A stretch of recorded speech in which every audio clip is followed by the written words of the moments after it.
we had a meeting of the Cabinet to discuss the law and order situation, especially in Shillong City and overall the state as a whole. As you are aware, that in the last 24 to 48 hours, there have been instances of violence and law and order situations in different parts of Shillong City. Keeping that aspect in mind, today the Cabinet meeting was held. In the Cabinet meeting, we discussed about the overall series of incidents that have happened in the last few months, including the different IED blasts that took place in Jayantih Hills and the IED blast which led to the injury of one lady in Laimukra in Shillong also. We briefed the Cabinet on the different aspects of the events that took place in the last 5 days and discussed also about the police operation that took place on 13th early morning. Details were given to the Cabinet ministers and the other officials who were there, and based on all those aspects and also based on suggestions that were given by the Cabinet ministers, the Cabinet has decided to constitute a judicial inquiry under the Commission of Inquiry Act to look into the events that took place on 13th early morning. Apart from this judicial inquiry, the Cabinet has also agreed and decided to set up a peace committee which will be chaired by the Honorable Deputy Chief Minister, Shri Preston Tinsong, and Honorable Cabinet Ministers, Shri Hamletson Dolling and Shri Renington Tongkar will be members of this committee, and this committee will co-opt other members from civil society, including religious organizations, the local headmen, the Sinjuk Kirangbashnong, and all other civil society and members that the committee headed by Deputy Chief Minister feels appropriate that should be included in this peace committee. At the same time, keeping in mind the overall situation that's still prevailing in Shillong City, it was also decided that the curfew will continue for the next 24 hours also, which means the curfew has been extended to Wednesday morning 5 a.m. and so will the internet services in terms of the mobile internet data services will also be closed for the next extension again for another 24 hours. Apart from that, of course, there were other areas of discussion relating to law and order that took place, and valuable suggestions came in from the Cabinet ministers, and accordingly we have decided that there will be a subcommittee for security and law and order which will be headed by Chief Minister, and Deputy Chief Minister and Home Minister will also be part of that committee. This committee will also further look into the different aspects of law and order, the future threats that there may be, at the same time look at overall strengthening and overall functioning of the police department as a whole. So these were the few decisions that were taken in the Cabinet meeting that took place today. I have received the letter from the Honorable Home Minister, but I have not yet made a decision. So I'll be examining the matter and will take a decision at the appropriate time. The Honorable Home Minister, after discussion with his party colleagues, has submitted, and the discussion that they had submitted the letter to me, not resignation, but asking himself to be relieved from the home portfolio. But as I said, as a Chief Minister and as a government, I have to look at all the aspects of the state's security and overall situation. So therefore, keeping all those aspects in mind, I am examining the letter that has been given and will take a decision at the appropriate time. Yes, we have spoken to the Home Secretary, and I had a detailed discussion myself with the Honorable Home Minister of India, Shri Amit Shah ji, yesterday. We spoke on 2 occasions, once in the afternoon and once in the evening. And on both occasions, he has assured us of full cooperation and support. And based on that, we have requested the Government of India to give us 5 companies, and accordingly 3 from the CRPF and 2 from the BSF have been requisitioned for us for this situation here. And out of them, 2 have already from CRPF have arrived and 2 from BSF already have arrived.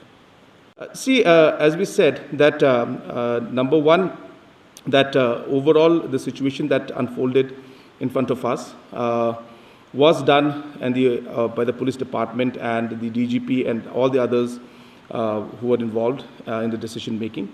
And yes, at all levels, we have been very clear with the police department that the number one priority and number one responsibility that is there for the police and the Home Department is to ensure that the citizens of this city and the citizens of our state are safe.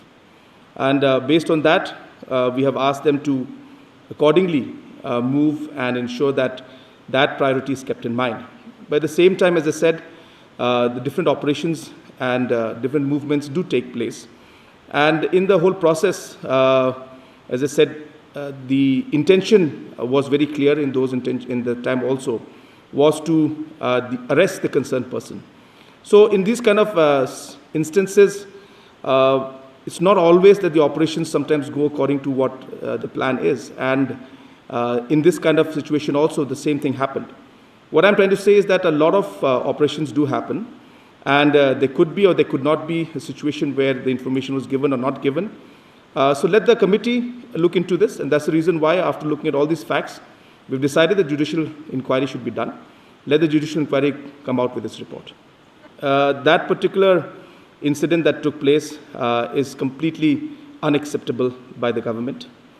And the officials and the police who were involved in where they deserted at that moment their weapon already are under suspension, and we are putting up an inquiry against those individuals.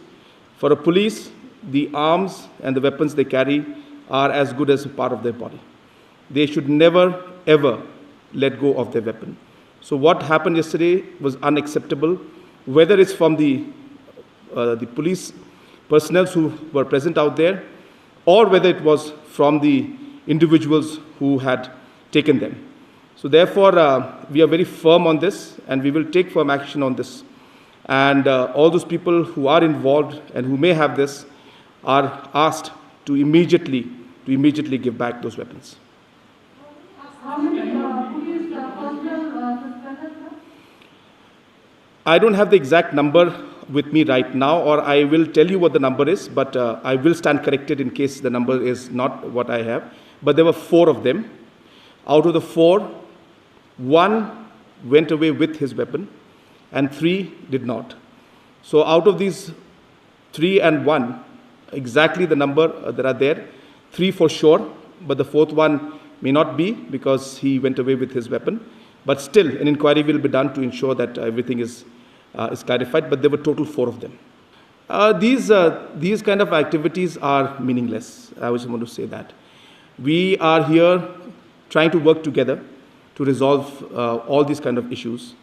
And whatever has happened in the past, you will see that different kind of elements have tried to create unrest.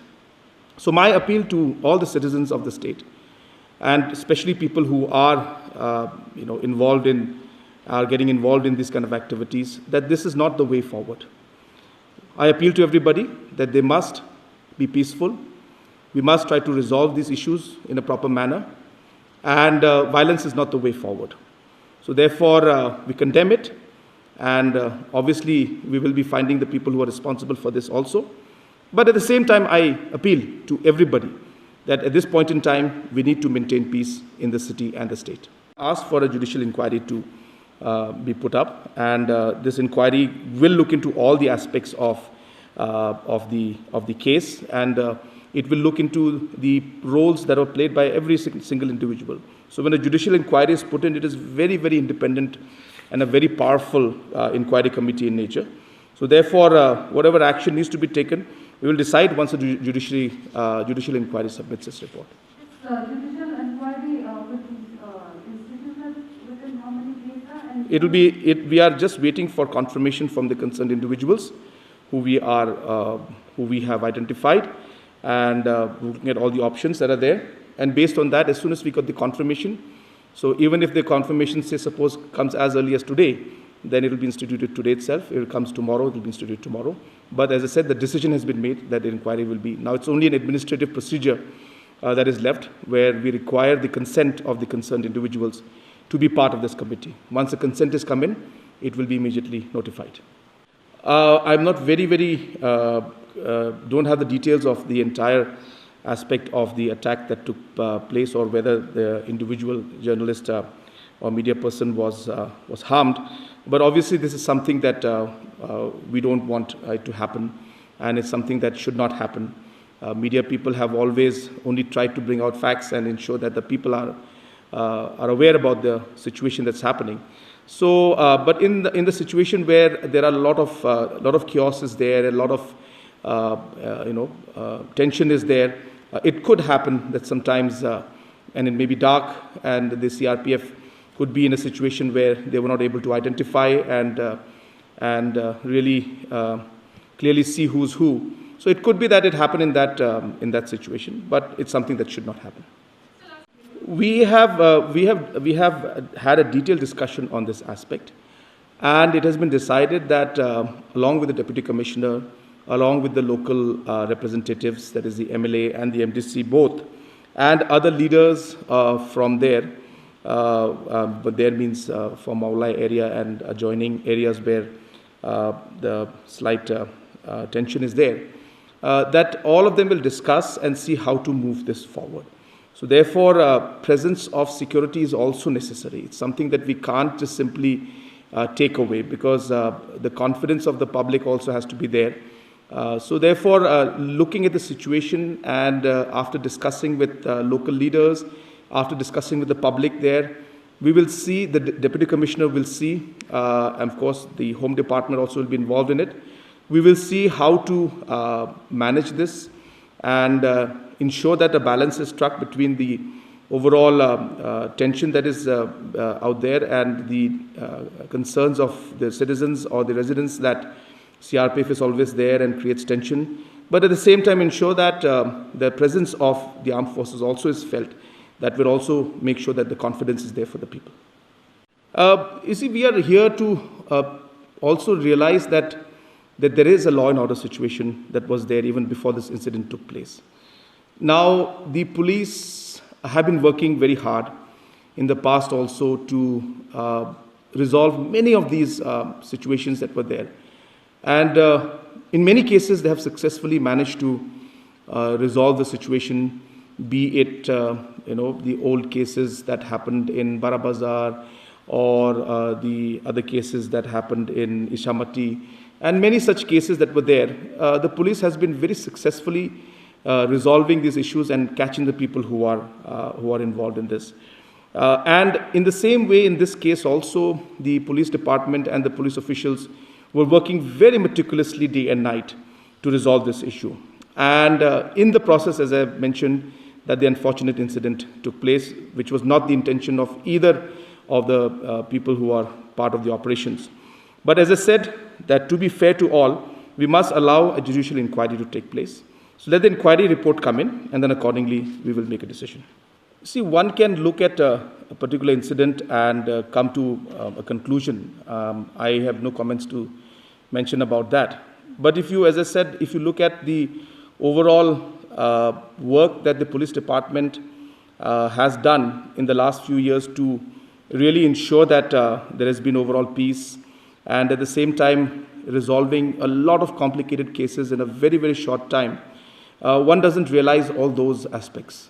So if you look at the entire cases that came up, the police department was able to resolve most of those issues.